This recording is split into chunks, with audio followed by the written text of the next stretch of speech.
Oi pessoal, aqui é o Eduardo, sejam bem-vindos ao Time Warp. O vídeo de hoje vai celebrar os 21 anos de um episódio que apresenta uma das maiores histórias de ficção científica já contadas na história da TV, Far Beyond the Stars, que é o episódio 13 da sexta temporada de Deep Space Nine.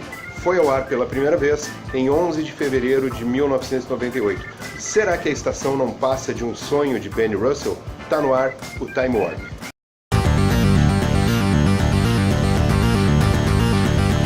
A história é mais ou menos a seguinte: o Cisco, na estação, passa a ter visões de pessoas vestidas com roupas dos anos 50.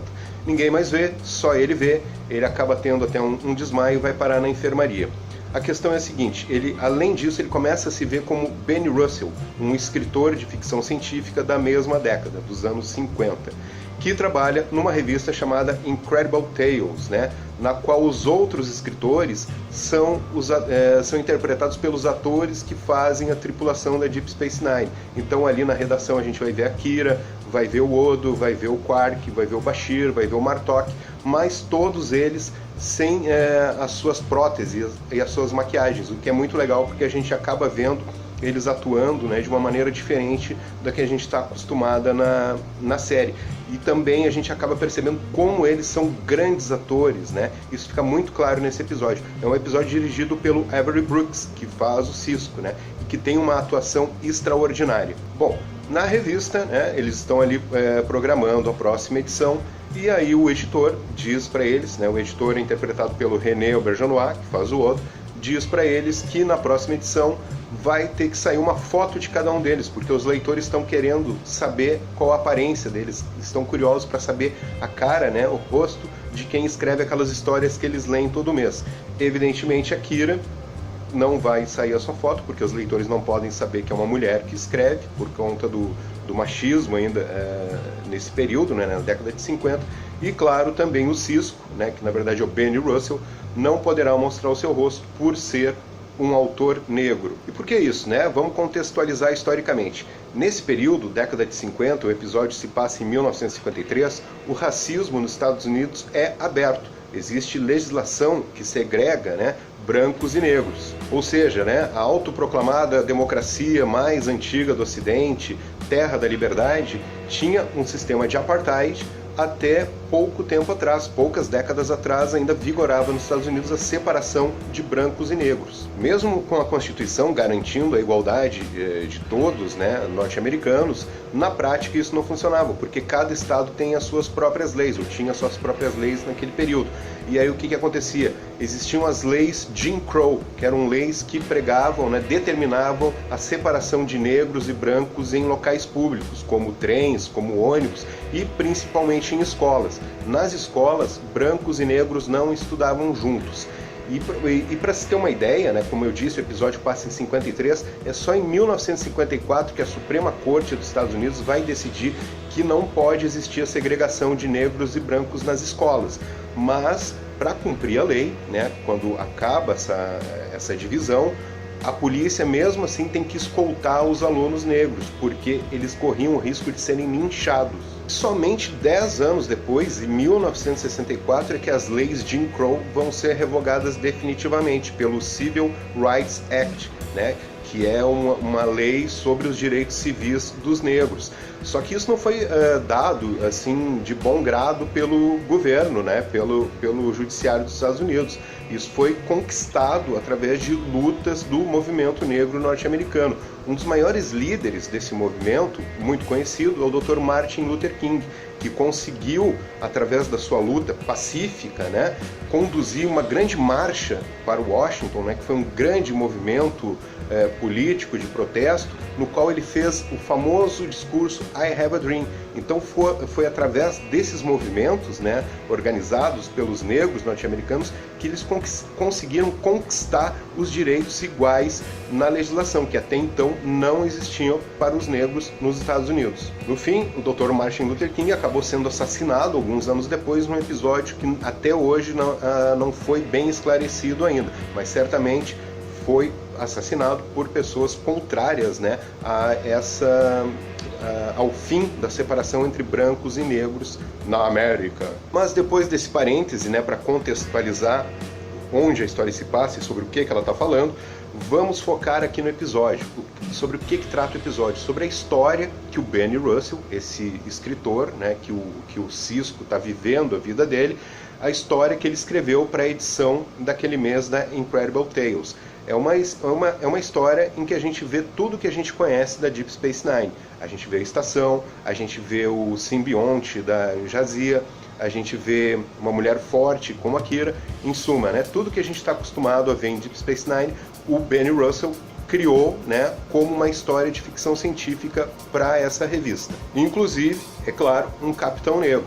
Então, tudo que eu falei antes, imaginem, né, uma história com um homem negro numa posição de comando no espaço. É evidente que o editor vai dizer que jamais poderá publicar essa história. Por quê? Porque o público da revista é o leitor médio, norte-americano, branco, ou seja, racista. Então, por conta desse racismo, não é crível que exista um homem de cor, como eles falam no episódio, né, Colored Man, em posição de comandar uma estação espacial no futuro. E aí tem um momento muito interessante do episódio que um dos personagens ali na redação vai falar: nossa, mas não é crível que um negro seja um capitão espacial e marcianos são críveis. Ou seja, olha o absurdo da situação, né? É muito mais verossímil histórias onde existam robôs, marcianos, toda sorte de itens clássicos da ficção científica, e que não seja crível uma história onde um negro seja um capitão de uma estação espacial. Bom, aí fica essa situação, né? O editor veda, a história diz que ela não poderá ser publicada, você vai lá e reescreve a história, e aí os colegas dele vêm com uma solução. Quem sabe no final da história tu diz que isso não passou de um sonho, de uma pessoa desencantada, sem esperanças, ou seja, um negro, né, sonhando com um futuro onde um negro teria um papel de destaque. O Benny acha ok a ideia e aí, né, vai ser publicada a história dessa forma. Só que daí passa um tempo, né, o que acontece? A revista, o editor da revista, o dono da revista, na verdade, diz que naquele mês a revista não atingiu o nível de qualidade a qual estava habituado e ela não seria publicada. É claro que é por conta da história, né, colocando essa questão do racismo, né, colocando um negro protagonista. O dono da revista decide que não vai publicar isso e ainda, além do mais, manda demitir o Benny Russell. E aí acontece uma das cenas mais foda que eu já vi em toda a minha vida, não só em Star Trek, mas no cinema e na TV em geral, que é o monólogo do Benny Russell quando ele é confrontado com essa dura realidade, né, com essa injustiça contra os negros, que ele começa a dizer: eu sou um ser humano, isso não pode acontecer comigo, né? Isso não pode ser negado a ele, né? Essa ideia que ele teve. Então ele diz assim: vocês podem censurar uma história, mas jamais poderão censurar uma ideia. Tudo isso que eu criei é real, tudo que está aqui na minha cabeça é real. E aí ele tem um colapso nervoso e é uma cena extremamente emocionante. Tu consegue sentir através da atuação do Avery Brooks, né, que é simplesmente monstruosa, toda a injustiça que o Benny Russell sofre única e exclusivamente por ser um homem negro. É uma cena fantástica, antológica, que está na história da televisão. Então, a partir desse colapso nervoso que ele tem, ele é conduzido para uma ambulância e lá dentro da ambulância ele encontra um padre, um pastor que ele já tinha visto antes no episódio, na rua, né?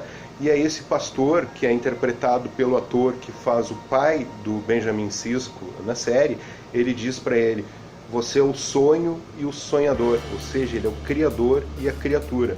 Nesse meio tempo, o Benjamin Sisko recobra a consciência na estação e está com essa lembrança muito vívida, né, de tudo que ele passou sendo o Benny Russell durante aquele período que a gente vê no episódio. Então ele começa a refletir, né, será que tudo isso que existe não é apenas um sonho, né, do Benny Russell, que está muito além das estrelas nesse momento, pensando e sonhando com a Deep Space Nine? Ou seja, uma grande história de ficção científica também, e que, seguindo a boa e velha tradição de Star Trek, traz de forma contundente uma denúncia, né, do racismo, né? Traz essa grande reflexão a respeito de um problema gravíssimo, né, da sociedade norte-americana e de outras sociedades em geral, né, que é o preconceito contra os negros. Uma coisa que é interessante é que nos Estados Unidos eles confrontaram isso, né? Nas últimas décadas. Isso foi confrontado e aí a situação dos negros norte-americanos passou por uma grande melhora. É claro que ainda há muito, né, a se conseguir nesse sentido. A população carcerária dos Estados Unidos é majoritariamente feita por negros, os miseráveis, os pobres também são negros, uma situação semelhante ao do Brasil. Só que em relação ao Brasil tem essa diferença. Aqui a gente nunca sentou, né, para realmente criticar esse problema do preconceito contra os negros, que vem da nossa herança escravocrata, né? E que está na base da desigualdade social do Brasil até hoje. Então a gente ainda precisa resolver essa questão de forma que a gente torne o Brasil uma sociedade mais justa e mais igualitária e com inclusão a todos, né? Não somente a brancos, mas a negros também. Uma coisa interessante é que o Benny Russell depois vai aparecer em um outro episódio do início da 7ª temporada, da última temporada de Deep Space Nine, e ele está lá na clínica psiquiátrica escrevendo na parede a continuação da história. É muito legal isso. Enfim, para finalizar, é um episódio sobre racismo, né? Um petardo incrível contra o racismo, né? Como eu disse, na tradição de Star Trek de trazer reflexões acerca dos problemas sociais. Mas enfim, é um episódio contundente, né? Nessa questão do racismo, porque ele consegue nos transmitir todo o sofrimento, toda a injustiça que o Benny Russell sofre somente por ser um homem negro. Então é um episódio que sempre vale a pena ver e rever, porque ele nunca vai envelhecer, ele sempre será um episódio atual enquanto existir injustiça, e não só atual, mas de relembrar, né, de não deixar a gente esquecer a situação de injustiça, né, de opressão que os negros passaram ao longo da história da humanidade. Pessoal, se vocês gostaram do vídeo, por favor se inscrevam no canal, deixem o like, façam comentários, compartilhem nas redes sociais e nos vemos aí no próximo vídeo do canal Apenas um Trekker. Vida longa e próspera a todos, tchau!